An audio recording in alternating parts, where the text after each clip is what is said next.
واقعہ فیل کے 50-55 دن بعد عبد المطلب کعبے کا طواف کر رہے تھے کہ انہیں پوتے کی ولادت کی خوشخبری ملی۔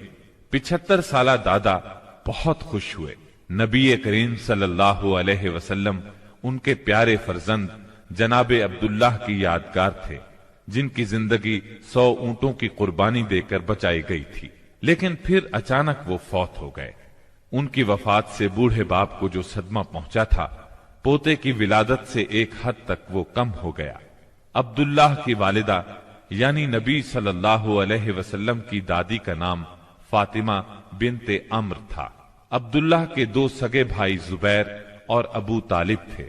بی بی آمنہ سے نکاح کے بعد عبداللہ نے رواج کے مطابق 3 دن تک سسرال میں قیام کیا۔ اس کے بعد تجارت کی غرض سے شام چلے گئے۔ واپسی پر یثرب یعنی مدینہ منورہ میں ٹھہرے تاکہ اپنے والد کے حکم کے مطابق کھجوروں کا سودا کریں۔ مدینہ منورہ ہی میں قیام کے دوران وہ بیمار ہو گئے۔ آپ کی بیماری کی خبر مکہ پہنچی تو عبد المطلب نے فوراً اپنے بڑے بیٹے حارث کو عبداللہ کی خبر گیری کے لیے مدینہ روانہ کیا۔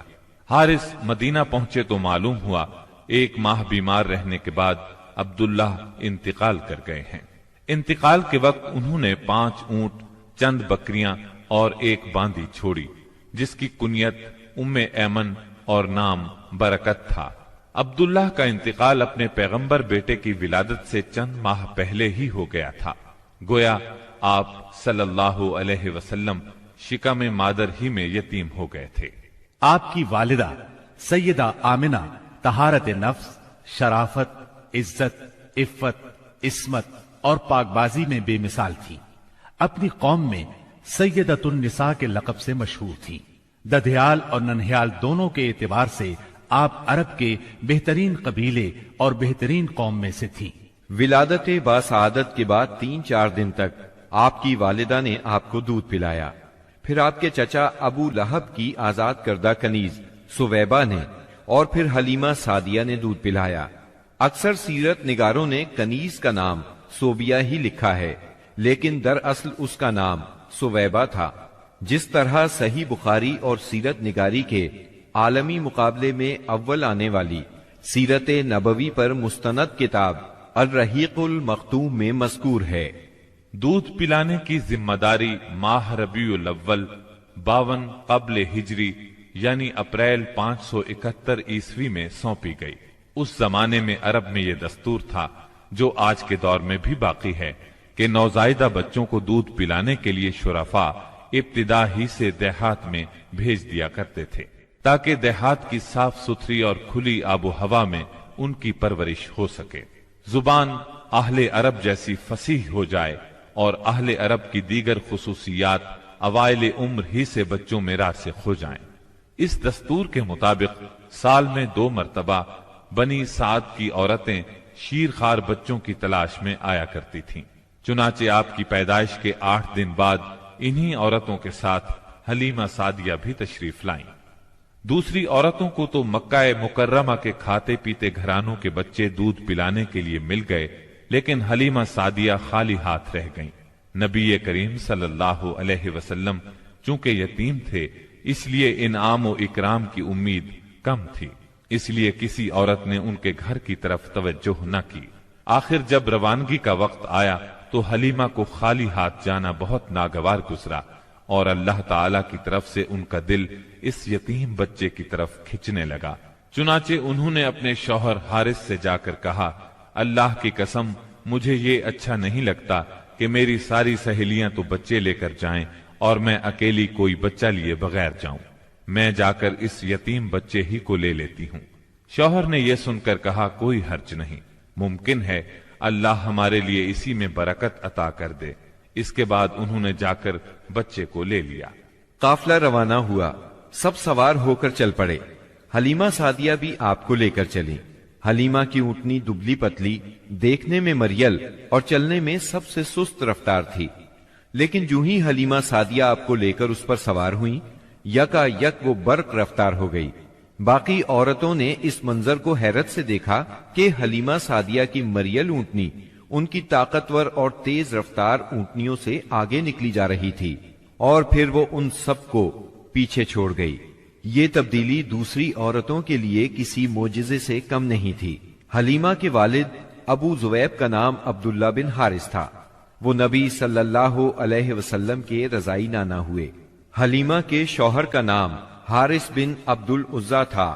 یہ دونوں ہی قبیلہ سعد بنی بکر بن حوازن سے تعلق رکھتے تھے۔ اسی طرح حارث کے بچے آپ کے رضائی بھائی بہن ہوئے۔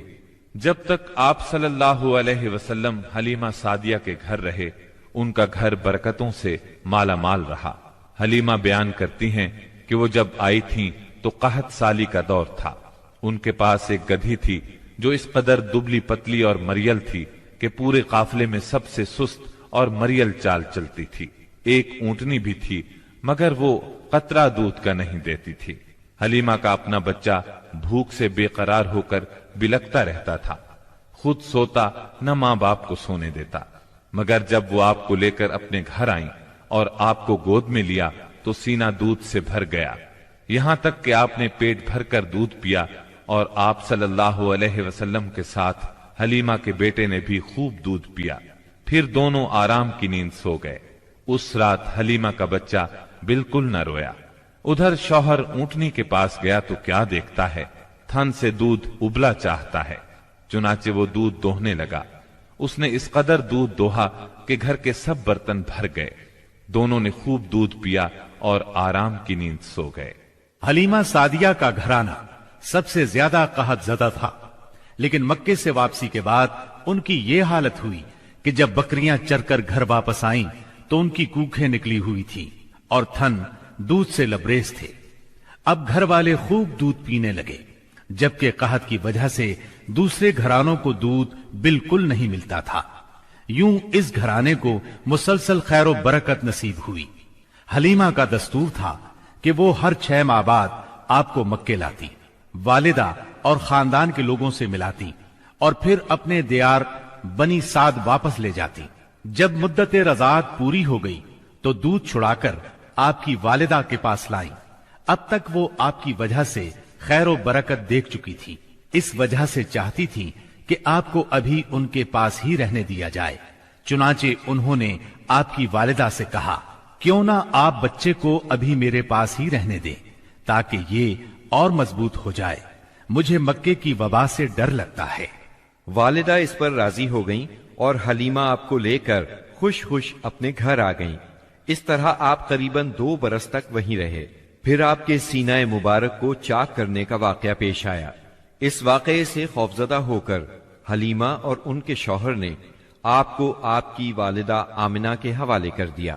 انس بن مالک رضی اللہ عنہ بیان کرتے ہیں، آپ بچوں کے ساتھ کھیل رہے تھے کہ جبریل علیہ السلام تشریف لائے۔ آپ کو لٹا کر سینہ چاک کر دیا، پھر آپ کا دل نکالا اور اس میں سے ایک لوتھڑا نکال کر فرمایا، یہ تم سے شیطان کا حصہ ہے۔ پھر دل کو سونے کے تشت میں زمزم کے پانی سے دھویا اور واپس سینہ مبارک میں رکھ دیا۔ ادھر بچے دوڑ کر حلیمہ سعدیہ کے پاس آئے اور کہنے لگے، محمد کو قتل کر دیا گیا۔ وہ لوگ فوراً آپ کے پاس پہنچے، دیکھا کہ رنگ اترا ہوا ہے۔ سیدنا انس کا بیان ہے کہ میں نبی اکرم صلی اللہ علیہ وسلم کے سینے پر سلائی کا نشان دیکھا کرتا تھا۔ اس واقعے کے بعد آپ کو مکے پہنچا دیا گیا اور آپ نے اپنی ماں کے سایہ محبت میں اپنے خاندان کے اندر کوئی 2 برس گزارے۔ پھر والدہ، دادا اور ام ایمن کے ساتھ مدینہ منورہ کا سفر کیا، جہاں آپ کے والد کی قبر بھی تھی اور دادا کا ننھیال بھی تھا۔ آپ مدینے میں 1 ماہ رہ کر واپس ہوئے تو راستے میں آپ کی والدہ بیمار ہو گئیں اور مقام ابوا پہنچ کر انتقال کر گئیں۔ انا للہ و انا الیہ راجعون، انہیں وہیں دفن کیا گیا۔ اب بوڑھے عبد المطلب آپ کو لیے مکے پہنچے۔ ان کے دل پر آپ کی والدہ کی وفات کی وجہ سے گہرا اثر تھا۔ آپ کے لیے ان کے دل میں ایسی محبت پیدا ہوئی کہ خود ان کے اپنے بیٹوں کے لیے ویسی محبت نہ تھی۔ وہ آپ کی بہت قدر کرتے، اپنی اولاد سے بڑھ کر چاہتے، خوب اکرام کرتے، اپنے لیے تیار کرائے گئے خاص فرش پر انہیں بٹھاتے، اس فرش پر کسی اور کو نہ بیٹھنے دیتے، پیٹھ پر ہاتھ پھیرتے، آپ کی نقل و حرکت دیکھ کر خوش ہوتے۔ انہیں یقین تھا کہ مستقبل میں آپ کی نرالی شان ہونے والی ہے، لیکن ابھی آپ کی عمر 8 برس 2 مہینے کی ہوئی تھی کہ عبد المطلب بھی انتقال کر گئے۔